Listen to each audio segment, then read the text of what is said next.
ఇవాళ అసెంబ్లీలా ఒక్కటే ఇంకొక్క ఫోన్ వస్తుంది అర్జెంట్ ఏమో ఏందో ఇవాళ అన్ని ఫోన్లు వస్తున్నాయి మీరు ఒక్కటి మాట్లాడి స్విచ్ ఆఫ్ చేస్తా మా అక్కనే హలో ఏందక్క హలో ఏంది ఇల్లు మీదకి లేచిందా నిజం చెప్పు ఇది కూడా పరాష్కం చేస్తున్నావు నాకు ఎరికే ఏంది నిజంగానే లేచిందా ఎక్కడా మరి నాచారంలోనా ఎంత పైకి లేచింది అక్కో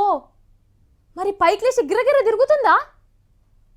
ఒక్క నిమిషం ఆగక్క ఒక్క నిమిషం ఆగు నాచరంలా ఇల్లు మీదకి లేచిందట నిజమనే అంటుర్రు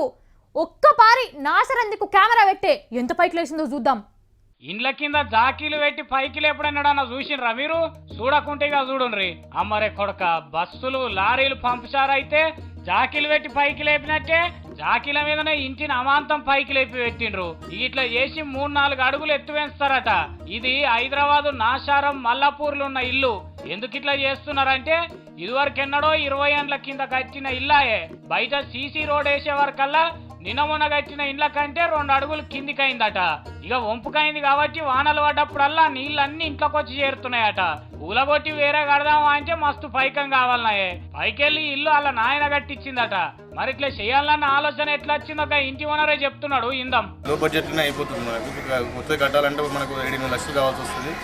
ఈ 2.5 లక్షలు అయిపోతుంది కాబట్టి ఈ పని చేపిస్తున్నాను ఇన్నరా గింత కూడా పర్రెవట్టకుండా ఎట్లున్న ఇంటిని అట్లనే పైకి లేపి ఎత్తు వేస్తారట పైకెళ్ళి ఖర్చు కూడా తక్కువనేనట మంచిగా అనిపిస్తలేదు ఈ ముచ్చట ఇది మన తాన కొత్తనే గాని వేరే దేశాలలో పాత ముచ్చట్నే అయితే